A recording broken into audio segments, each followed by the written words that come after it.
The living room, where the family meets to discuss issues, any issue which may be bothering one of the family members. That's what we do each and every Tuesday on WAC 90.1 FM with Ricardo Mitchell and DJ Aaron 868. We have casual conversations on serious topics, from sports to culture, mental health to economics, relationships to life lessons. Join us each and every Tuesday on WAC 90.1 FM. The Living Room, casual conversations on serious topics.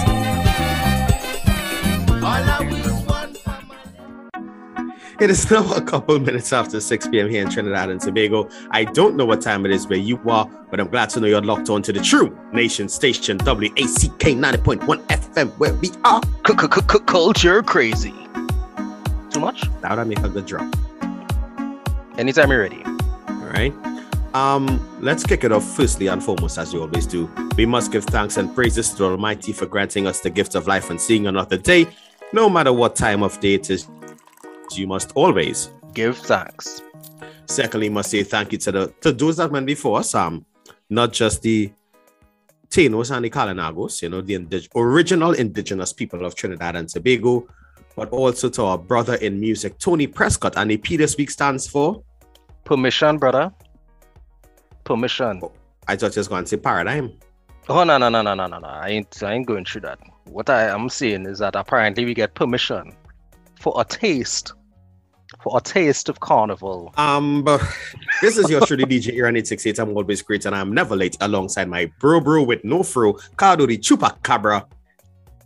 Ricardo Mitchell, the social sage of the local stage. The Chupacabra. Wow.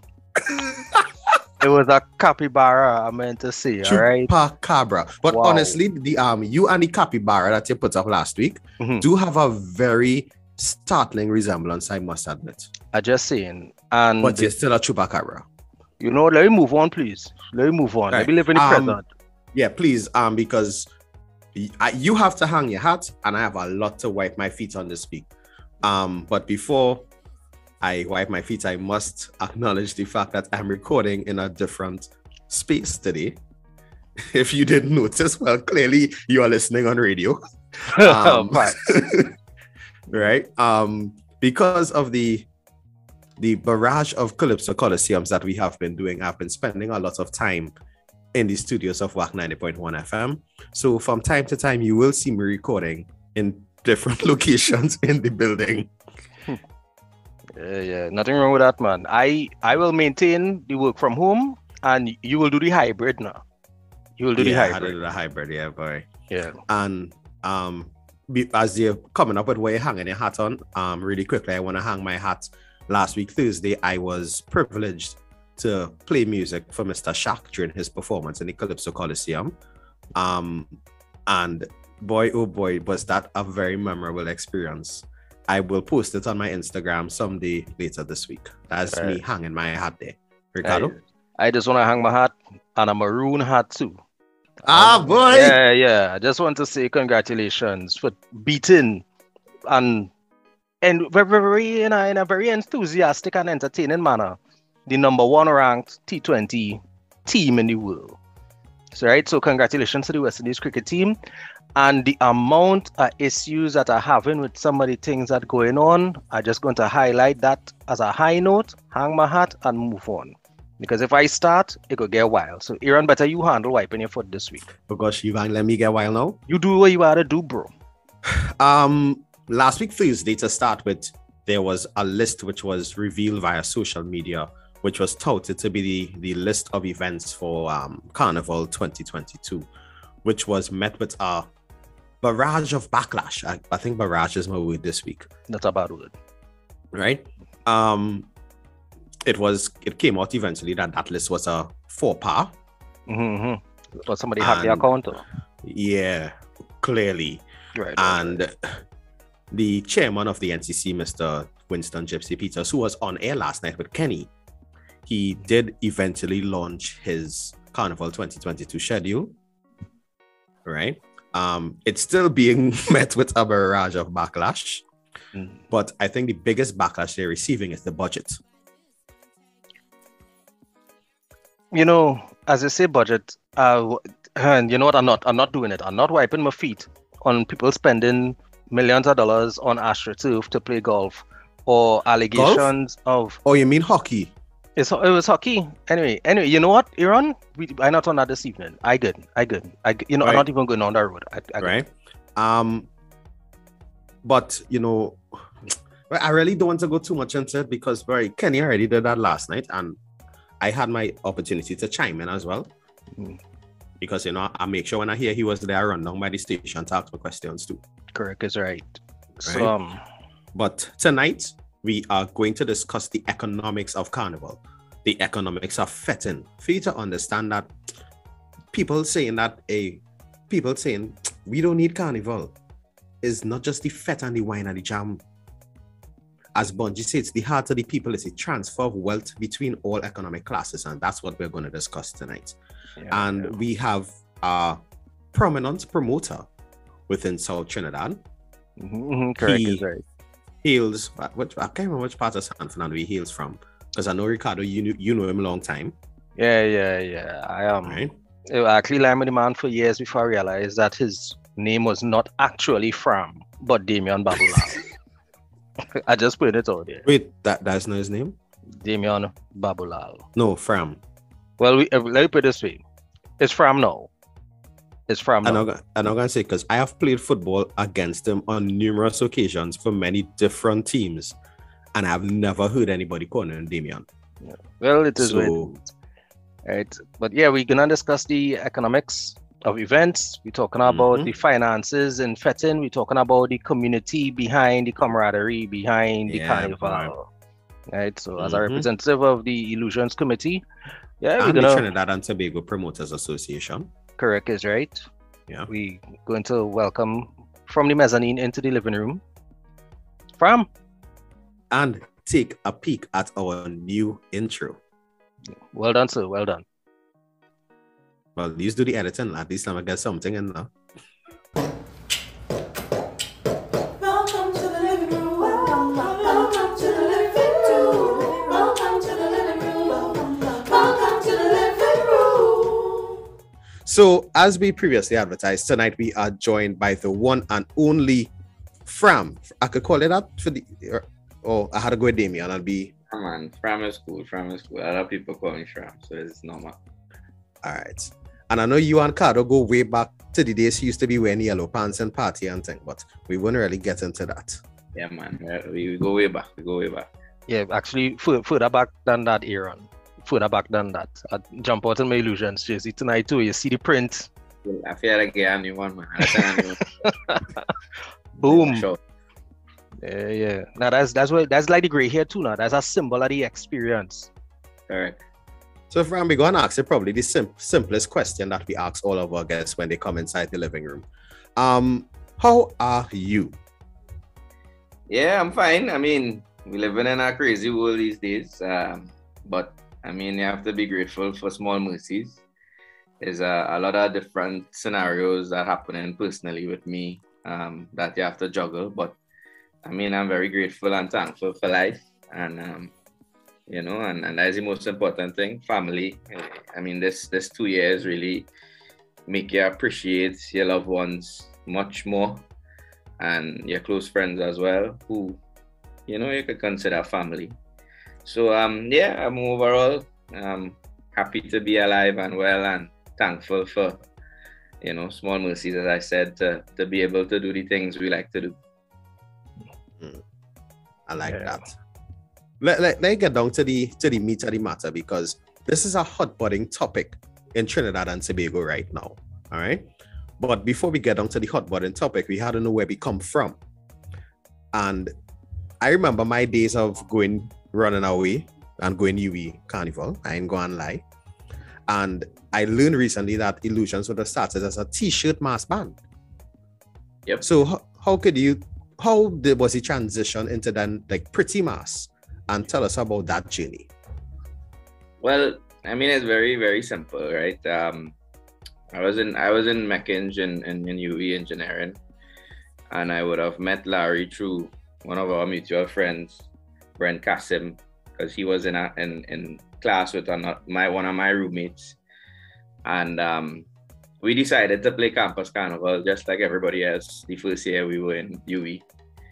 And whilst playing and, you know, with a few drinks in our head, Larry and me just look at each other and be like, you know, we could do this. You have real friends in that side.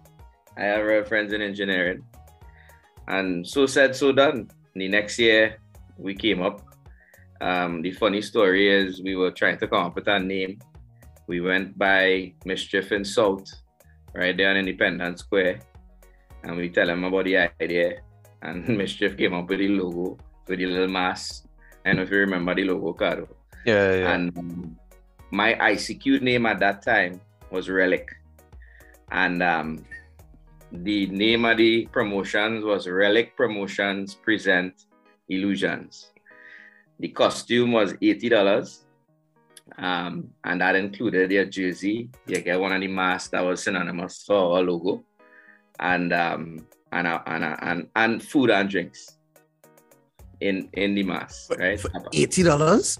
$80. And that was in 2006. We had probably about 100 people in the band that year. And we did that for 4 years on campus, where we won Medium Band of the Year for 2 years running.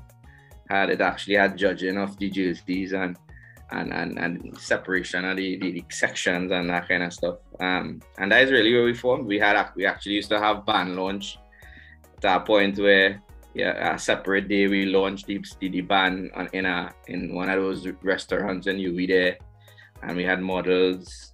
And that is really where we started off, Larry and I. And you know, since then we would have formed a committee of people. And then post that, when we both left UE, it was kind of difficult for us to continue doing it. We wanted to try to continue doing it, but it was difficult for us because you always kind of needed line of sight of the, you know, being there.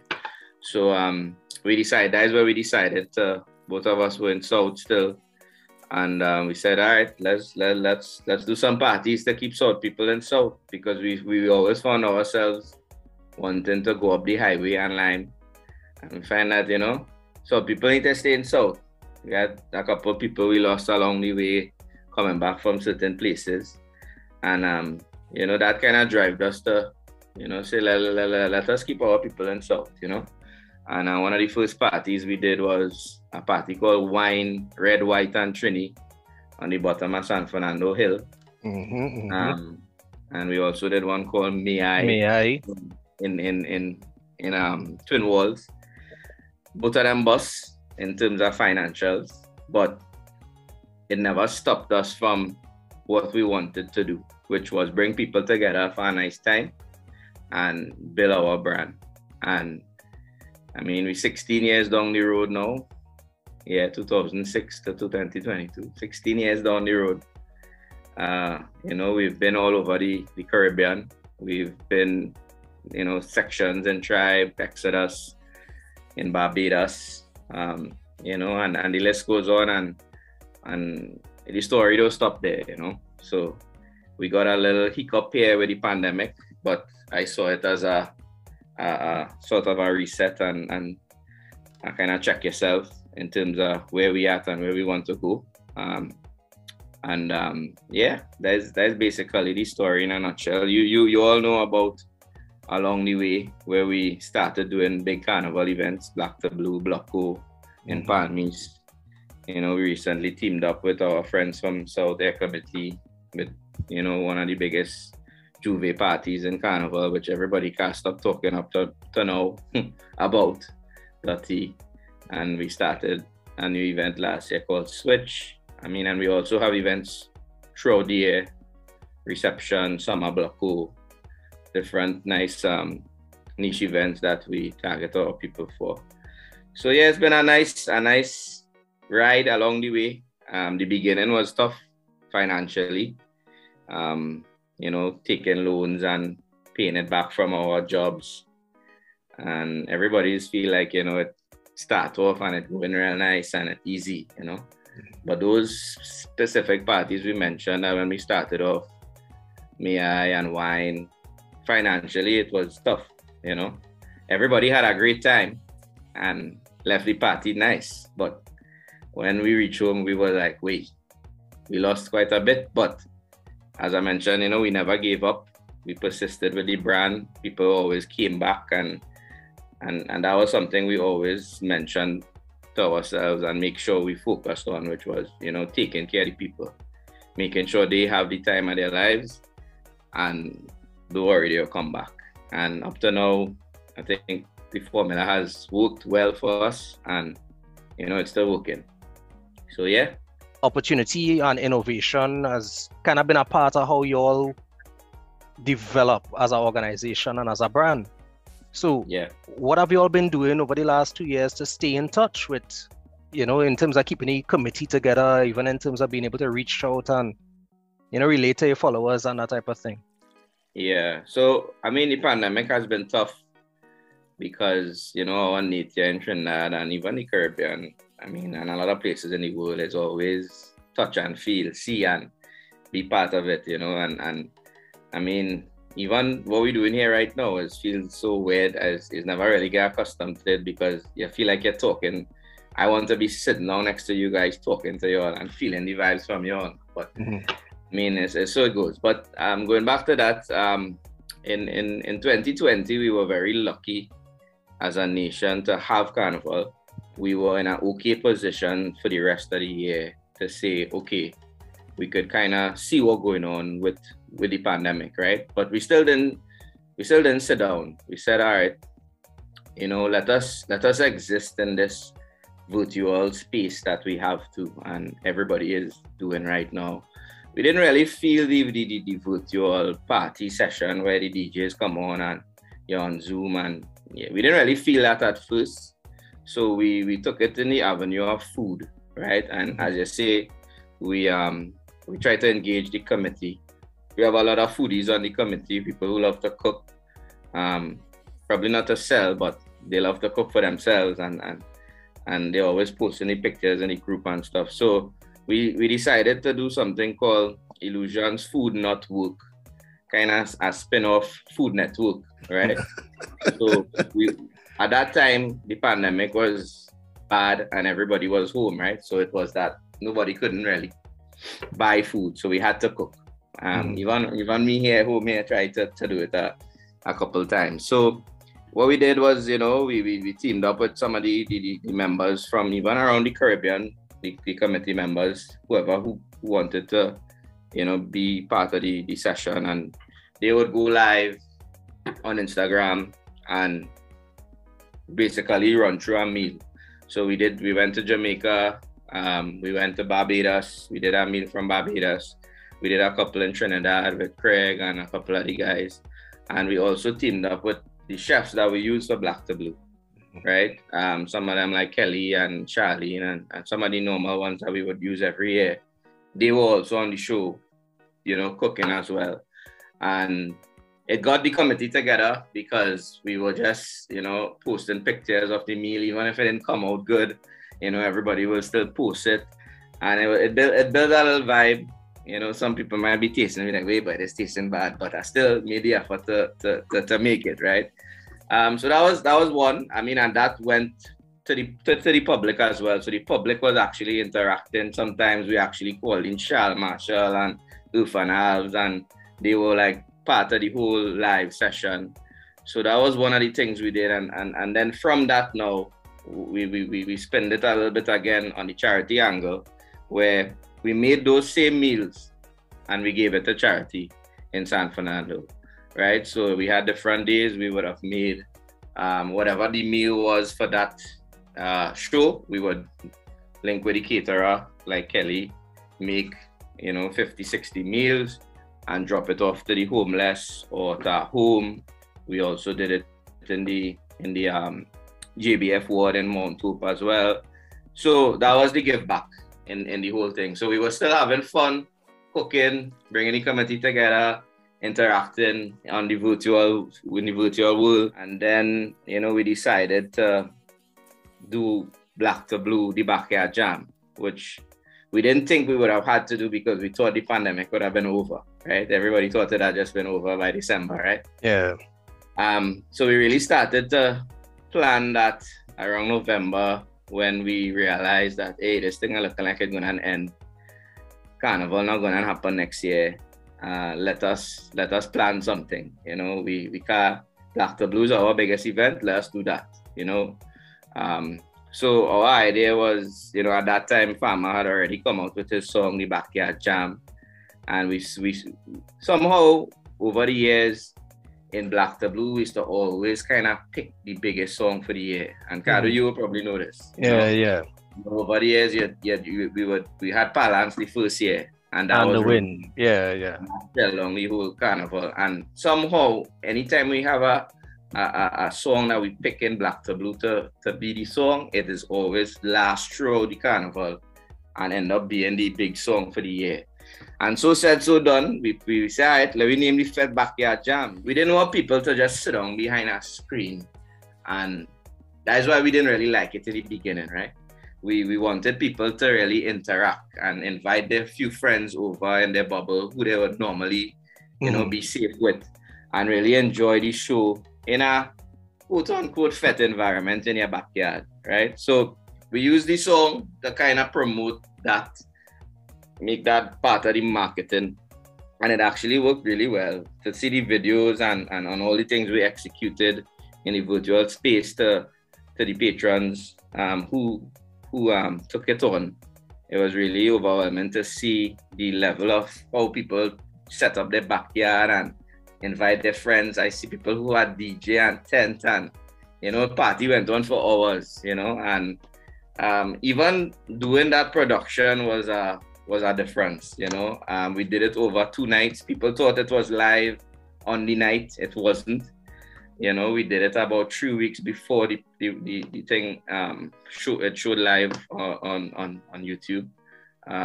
You know, we did it in our backyard in South. We just built our backyard up with a stage, mango tree, lights, and you know, we just got the biggest acts who we thought would have fit nice in the show. We stick to some of the DJs that we had, and I mean, it was a nice feeling to do something like that, and have it done successfully, and see the people enjoy it the way they did.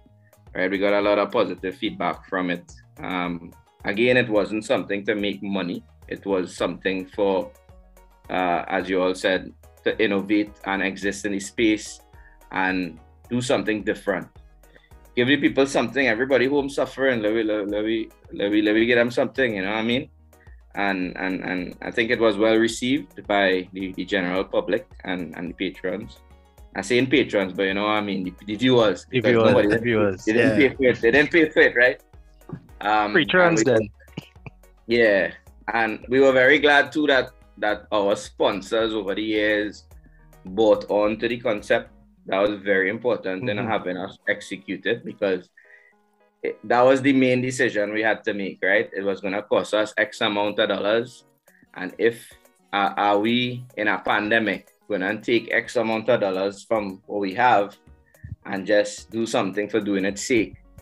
But when we did up our budgets and we presented it to our sponsors, I mean, you know, they were, you know, some of them was like, yeah, we in, without even seeing what we presented, you know. So that was a big part of the whole success of it. And yeah, and that was earlier in 2021. And then throughout the year, we were just very hopeful that things would have calmed down, you know. We were very hopeful that after at least the carnival period, April, May, things would have get better. We would have get the vaccine, everybody would have vaxxed up, and, you know, we would have been in a better position for Carnival 2022, which we in right now. And again, we here again. So screen to screen. 2022 now, fast forward, we still try to engage the committee as much as we can. We have virtual meetups and that kind of stuff. We were actually thinking right before Christmas time to do a little get together, and that is when the cases exploded again. So we canceled that because you know, we didn't want to be irresponsible at all.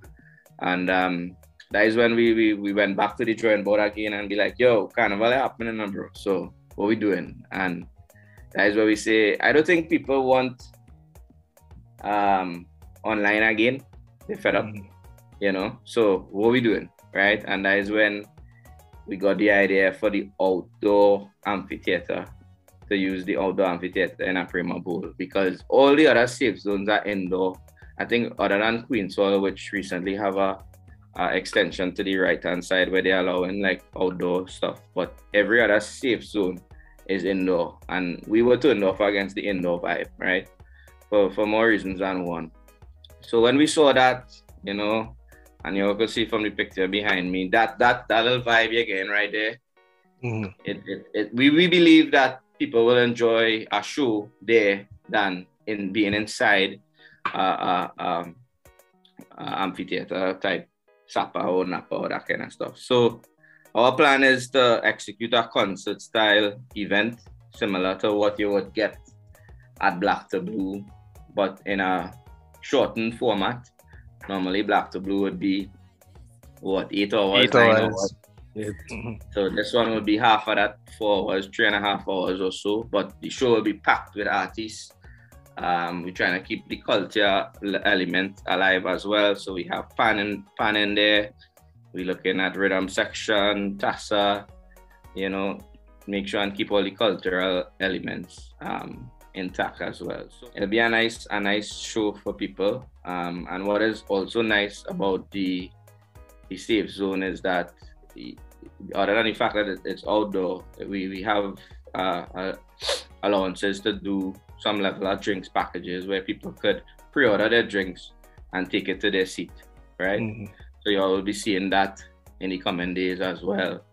So it's giving you a very close feeling to what the real thing could be.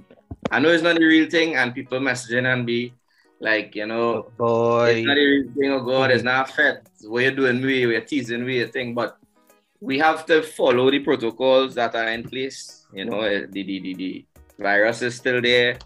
I mean, it's not really where we want to be right now.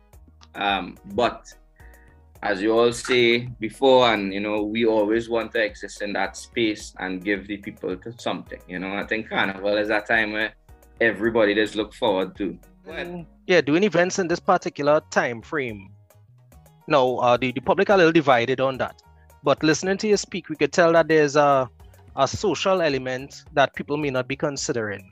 We are very community-oriented people. Even if we take in what it is we could get, it's not a case of reckless abandon. There's still responsibility. There's still observing the protocols. There's still best practice. Because, let's put it this way, you didn't try event to make money. You try event because, listen, this is a need, a social need that people have, that we're trying to not necessarily fill, but appease.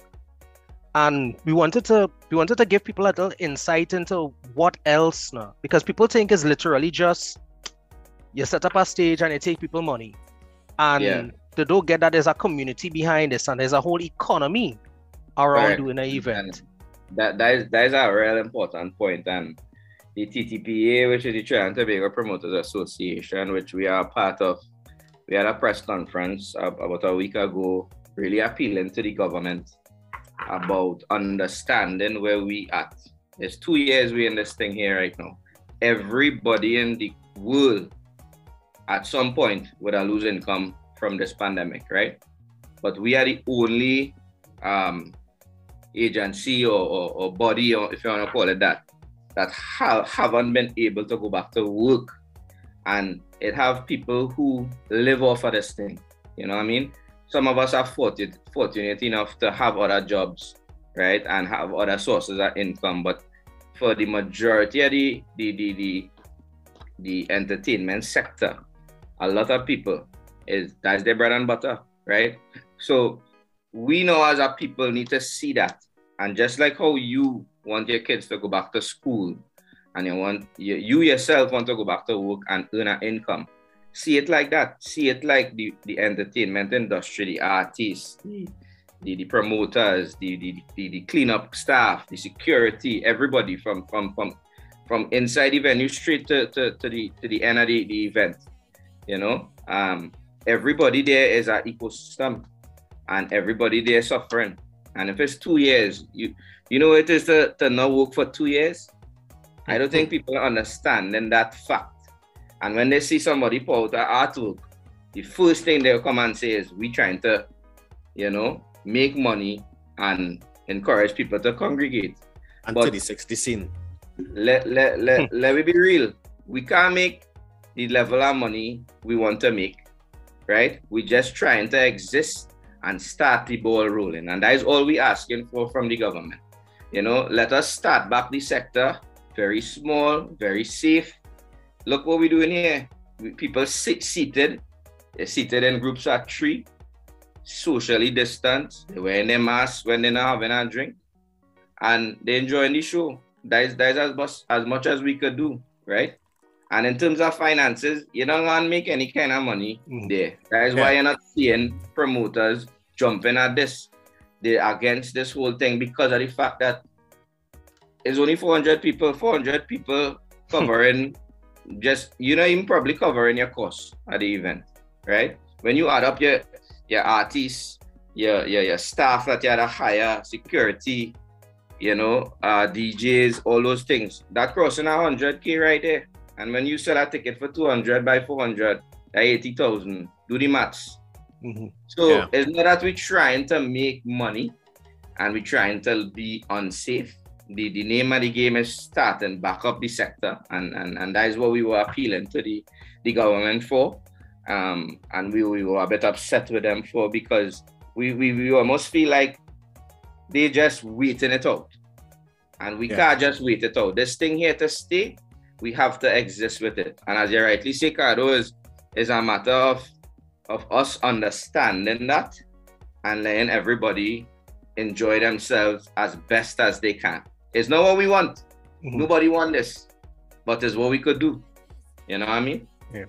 Aaron, I want to flip it a little bit. Sorry, but I want to specifically ask you this, because you wrote a piece and circulated it on social media where you were talking about the economy of events. So of course, I'm going to post it like right here. But for the people who didn't get to read it yet, I want you to just give me a little breakdown of some of the different employment opportunities. Well, you read the article. I hope it wasn't copy and paste, so you should have an idea. It wasn't copy and paste, but events really do encompass a lot of the different sectors of our economy. So if you look at it, you'll start with just the venue. If you choose, as Fram saying, they're going na Prima Bowl in the amphitheater, that is salaries being paid there. Then you look at the sound system, lighting. I don't know if that coming included with the venue, but depending on the venue, you're dealing with that. Then you have security. You have your ticket outlets. And when you have your ticket outlets from, depending on if it's a store, and they say I go to buy a black to blue ticket or a next fit ticket in a clothes store, I might end up picking up a jersey there, which is another sale for a store. And I know this is one part of it that you all probably glad you don't have to deal with in terms of the police and fire. Yeah, we really because that's one of the biggest costs. Yeah. But again, that is something that you could spend a whole hour talking about. Yeah, that's right? A whole lot of ball game. And then when they reach to food and drinks and transport, it's here now. And recently I was liming on Superior Street, Ricardo, and you know why it is lime on Superior Street? Yeah, the place where vehicles can be cleaned. Yeah, right. And I be watching the other day that, at this time of the year, the socially displaced also have the opportunity to earn income by as simple as picking up bottles and selling it back to bars. So Carnival is not just wine and jam. Carnival is an ecosystem of its own, as Fram said. It is entertainment on the whole, because remember, after Carnival, events still go on, the ecosystem still continues. It's not as grand as Carnival. I mean, Carnival is the biggest part of it for the year. But, these people do these things throughout the year: weddings, corporate events, religious functions. All of that is an event in itself. And when the government come and think and say that, hey, we can't do nothing, it really hurts the sector and the people, and it's about time we needed to say something, and we did that. And I mean, we didn't really get much of a response, but we still decided to go ahead and do this safe zone event, you know. It had last week something jump out on social media, a list of possible events, right?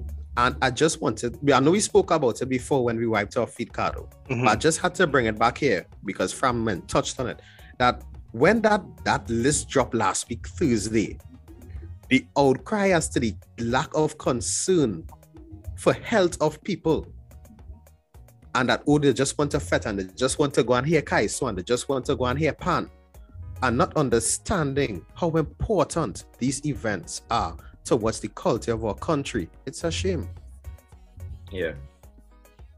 You see, people hate the word privilege, but when you functioning outside of a sector that has not been functioning for 2 years, it's easy to say people being haphazard or they're being selfish or they're being greedy or irresponsible. But you're talking about 2 years of tent rentals, transport, sanitation suppliers, electricians and them getting the gigs, people working call out and extra duty and that type of thing. We talking about people would have built entire complexes just to host wedding receptions and do events, and people can't do these things. We have people who have invested money in businesses that are not being allowed to function at all. I just want to throw this in there. The other day I bounced up a prominent sound system man in San Fernando, and he said to me, his equipment and his amps and thing in use in 2 years. His plan is on Carnival Tuesday this year, he's going to rent a truck, set it up like normal, and just play music to make sure his stuff is still working. You know, we even talk about replacing equipment and that kind of thing because it have a lot of people who had to sell out their stuff too. I mean, people who had loans and, you know, mortgages and kids in school. These people are people just like everybody else, and they have bills to pay just like everybody else. The bank calling them just like everybody else. And when they don't have an income, what we really say to them, you know? So it's really appeal. The press conference was really an appeal to let us open back the sector, just like Barbados and some of the other Caribbean countries have done in a small scale, 500, 1,000 people. Let us start back small, you know, and take it from there. I mean, if we have to scale back down while we try, but let us start and let us try, you know what I mean? And we live and we learn, just like everything else in the pandemic, you know what I mean? And that is all we're asking for. Again, all the fellas, all the bright, all the went UV. So all they would have obviously looked at models and templates and examples of the type of events that we're trying to produce. It's not like we're trying to be the first country in the world to do an outdoor festival or to do a safe zone musical event. So are there working examples of these, you know, new styles of events? So we did numerous proposals to the government, right? The Promoters Association came together and formed different committees over the past couple months, right? And we would have presented this to the government maybe in October last year, because we needed to have the time to prepare if we were going to have it, right? And a couple of the scenarios were, you know, having the Savannah, having Brian Lara as safe zones. You have the checks and balances, just like Miami Carnival, so to speak, where it's enclosed, you check everybody inside is vaxxed, and yeah, you enjoy yourself like it's Carnival. It even had a proposal where we shutting down the Savannah, right? The whole Savannah would have been a safe zone, right? So we proposed a lot of things to the government, and so far nothing has come to fruition other than the safe zones that we have, that we spoke about already. And we also pleaded with them, let us sit down now and plan 2023. Right. Because we can't wait anymore. We had to do it now, because band launch is normally June, right? That is a couple months away when you check it. We're on January. By the time we blink, it's me and band launch season is there again.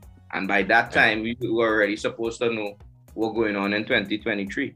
So we need to come together and really plan the thing better.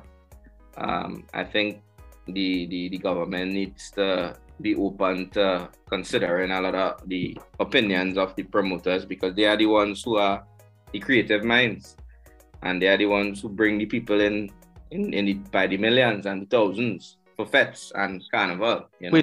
Wait. Fram, what you're saying is the promoters doing events and the band leaders and them who bringing in celebrities from all over the world who touting the value of Caribbean carnival? What you saying? You're saying it's not. I'm saying is all the factors, but it have a lot of people who just come to carnival because of the fets. Right. It's a lot of people who come just to play mass. And what we are saying is that the same guys who do these events are the ones you need to collaborate with to understand where your people need to, what we need to do as and come together. You know what I mean? Especially with what's going on now. But again, we had to start somewhere, and if they don't allow us to start to build back that thing, you know, we really just spinning top in mud. Look, we in year 2, and we're doing another event for the people, not for the people, if you know what I mean. Yeah. It's more of our existing and doing things to keep top of mind, you know what I mean? Because of the place that I sit in, I have to toe the line very carefully with these things. All right. Now, expand on that. I sit in as one of the youngest people and staff in WAC 90.1 FM, where we do a lot of the cultural shows. So I do understand both aspects of it. Like, yes, the fets have to exist in some way, form, or fashion, but I also am vying for certain positions in the cultural sphere. So I get the backlash on both ends, right? So I have a question for you there based on that. So do you think carnival could exist just with the cultural aspect? No. And that's the thing. Up to Thursday evening, I sat with some persons who I can't name and told them that the importance of the fets as well as the cultural aspect. Because yes, there are young persons like myself who want the kaiso and the pan and the stick fighting and those different things, but that still doesn't reach out to the masses as much as it should. So to get the holistic view, you need to encompass the party aspect and the pretty mass aspect with the original culture aspects. What you're saying is that there are commercial drivers and there are cultural drivers. Yeah. And for carnival to continue to exist, we can't just rely on the cultural driver, but we have to acknowledge the importance of the commercial driver as well. We have to marry the two. Right? And because, I would go one step further than you, Ricardo, and say we are at fault for not allowing the cultural side to be a commercial side. So I believe the fet and the culture could be generating almost the same amount of revenue for the country, right? Once we do it the right way. That's just my personal opinion. I believe I love the culture. I love pan. I love, seeing the things. Look, part of the show we're trying to produce for Black to Blue, we want to include all the elements of the culture, the midnight rubber, the stick fighting. Once we can, we want to, right? But then, will people want to see that, or will people want to pay for that? I think so. But it might have one man might say, well, but I really feeling to pay for that. You know what I mean? So I think once we have a mixture of things, and as you rightly say, it needs to work hand in hand. It can't just be one is culture, one is money, and you keep it separate. I think both have to work in tandem with each other, and I mean that's the only way I see it working. Yeah, you can't tell me Illusions and other promotional organizations do like pan when we used to because of how much promoters like pan and what started happening, the interest that pan as an event was getting. There had to be accommodations. There had to be accommodations. I want to start that particular conversation. And I can't say it as it is. They constructed the greens to facilitate the committees attending Panorama semis. Right.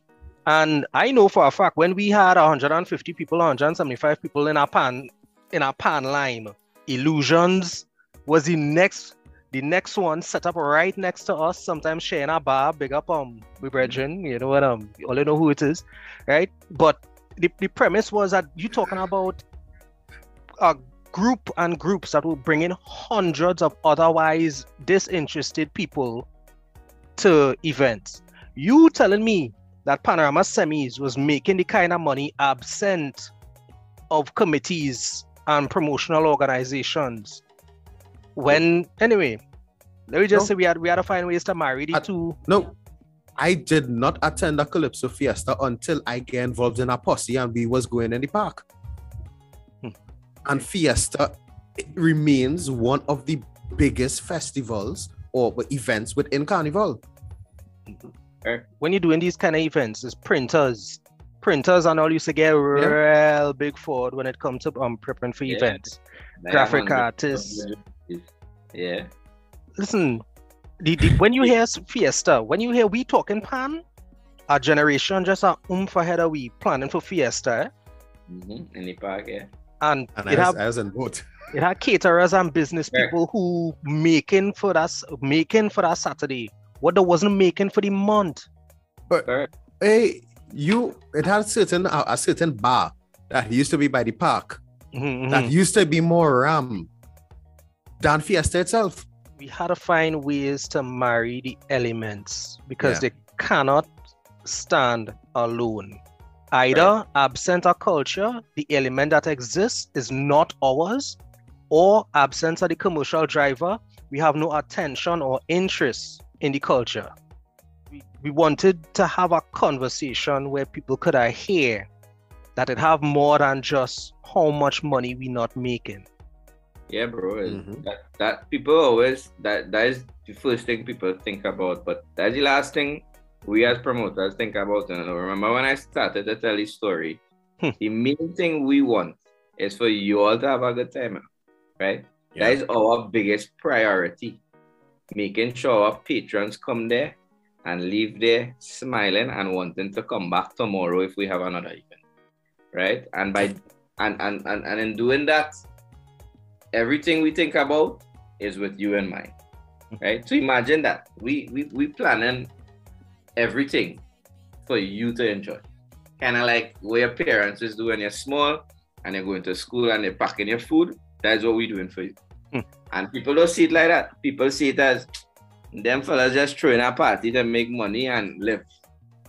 That is not what it is. This thing is a business, is feeding lives, it's supporting lives. And as we say there, the ecosystem of it is very, very huge. We even started to talk about the amount of people involved in that ecosystem. You know, and a lot of, and so much of them had to, was it what they use, pivot and try different things. But in pivoting, there's only so much you could try, but you might end back up in the same position again. You turn all the way you could, and you end up right back in the same position of being in a position where you're looking for work. And you know, the amount of people, just when we post that artwork, that first artwork there, and the amount of people message who would have been suppliers, excited, you know. Let me do this for you now. Let me do this for you now. And they're offering it at a lower price just to get it work. Because it's survival now. Yeah, it's survival. And that is exactly what we trying to tell everybody. this ecosystem need to start back and let people start back to live. And once we start, we live and we learn. The pandemic not going anywhere. We wear we mask, we sanitize, we socially distance, and we do what we gotta do. And we live, you know what I mean? That's as best as we could say it, bro. Look, I just tell a lady, I get COVID, and I was one of the safest persons, or trying to be the safest persons out, because my in-laws older. I try to protect them, you know, and I try to be safe. And look, I get, you know what I mean? So that just shows me, at some point, I believe everybody gonna get this thing. It's how we recover. Unfortunately, we will probably lose some people along the way, but it's the fact of life, you know what I mean? And we have to keep fighting and keep moving on, because if we sit down and don't do anything, by God help us. The Prime Minister normally makes a statement that a lot of us tend to disagree with, where he says it's a difficult job to balance lives and livelihoods during this pandemic. And this conversation is showing us just a snippet of how difficult it is, because we are talking about an industry which has been stagnant almost 2 years. And we can clearly see the amount of livelihoods which have been adversely affected by this. But we need to get those livelihoods back in motion again, but we also need to ensure that their lives are preserved. Sure. Nobody worth the salt plans an event without a budget for your security. If your safety includes these additional measures, any promoter worth the salt going to invest in your safety. Yeah. Nobody lives there. No, not that. Nobody plans an event without without considering the patron's safety. Yeah. Yeah, I agree. Now, I mean, I have seen that's one of the highest bills. That's one of the highest bills. In any event. Imagine you have to pay police, you have to pay fire. On top of that, you have to pay private security for your car park. So we securing your vehicles. Then we securing you inside the event. We securing you when you're coming in the event. We securing you when you're leaving the event. And on top of that, it had measures that we were going to take to do maybe testing, maybe scanning of you know, vax cards, all those measures to ensure, you know, people be safe and then still have the opportunity to enjoy themselves. So look at what's going on. I mean, abroad, we seeing Popcorn have a event in UK, and you seeing that crowd shot. You seeing them shots all over the world. People continuing to do their stuff. Why are we sitting down and waiting? It does have to start. And I do agree that we need to find safe parameters for us to restart in. So I know many persons have been doing virtual shows where they have been raising funds, but that is still not enough, because not every artist could reach on a virtual platform or has a following that wants to go to a virtual platform. Because, and like face it this way, and I'll ask this question: when last we see Marshall? Yeah. Well, I mean, I think after his wedding, he was himself looking to wind down a bit. It kind of worked out for him in a nice way to extent. Because I mean, let me be real, if it had carnival in 2021, it would have been interesting to see what would have his position been, you know. But now that he have the opportunity to, you know, live in Toko and plant and just relax, I think it benefited him how he wanted it to be. You know what I mean? So he was probably one of the fortunate ones in the whole scenario. But let me go on the flip side. Look at a man like Iowa George and Kess. They had the baddest tune for Carnival 2020. And them when I get a tour, bro. You know how much money they lose out on for touring for that song. And I mean, we all love Iowa. That would have been his year to really rock back and bring in money. He stacked the deck, but you can't argue. They say I will win road match and everything fall down after.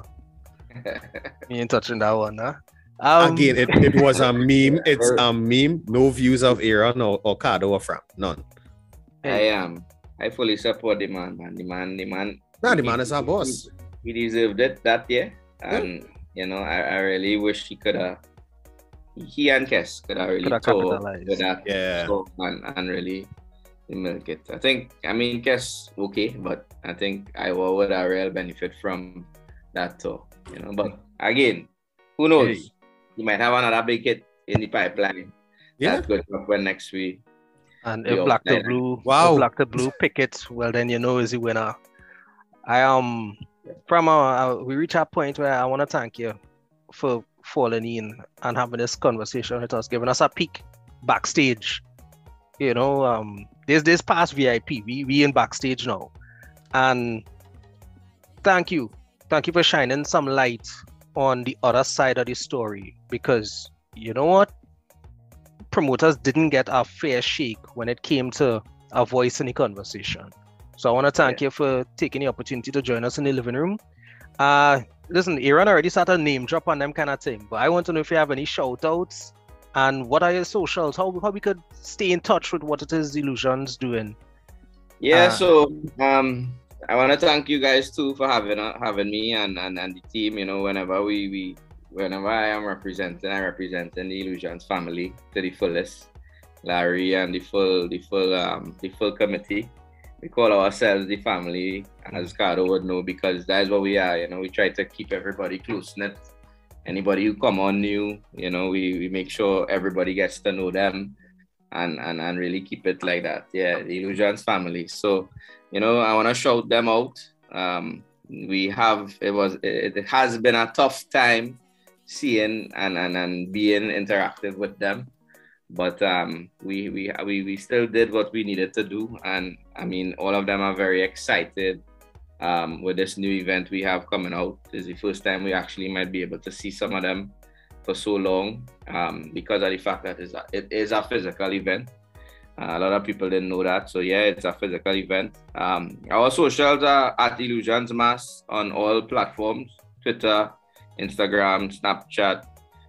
We have a YouTube channel with all our content, so you could check us out there, interact with us. We have a lot of new things coming out with the event. We have a lot of sponsor activations as well that will take place on the social media that you could win stuff, so look out for those things. And Black to Blue Live, we're calling it, concert experience on Friday the 11th of February in basically 2 weeks time. We outside again, fellas. It's not what we normally do, but it'll be a nice experience to just be outside again with some of your friends in that environment, seeing some soca and pan and taking a few drinks in a safe way, and really starting back the thing, and that's what we are about. So thanks again for having me, and big up to all the Illusions family, the extended family, all the supporters, all the people who have been supporting us over the past 16 years of existence. And, we look forward to taking things as far as we could go. And, we are grateful for everybody for being there and supporting us, especially our sponsors. I want to big up Carib, Digicel, Coke, White Oak. They have been with us from day one, since Campus Carnival. I'll tell a little joke. We send Carib, just like how we went by Mischief and said do our logo, we just do a draft letter and send it by Carib. And it so happened that it was somebody who knew one of us by name, and they were like, hey, we won't be part of this. And I tell her that price, right? $80. Imagine you pay $80, you drink free for maybe 5 hours with beer, right? And then you come back and you get a nice box of pale in the end, and you're nice. I wish we could go back. I honestly wish we could go back to them days tomorrow, and experience them kind of days again. Because as you say, Aaron, you used to travel up and come up the road, and I'm sure that was one of your best experiences in that time of your life. You know what I mean? And for me, being in UE there, boy, yeah, that's a whole different vibe and thing to what events and carnival is now. No. Yeah. So yeah, I just want to thank you guys again, and it was an honor being here. Anytime you guys, want to get us on board again, Larry is there. If you want to involve some of the committee members, we have a lot of new and upcoming young committee members who have a lot going on for themselves other than being on the committee. A lot of them are entrepreneurs on their own.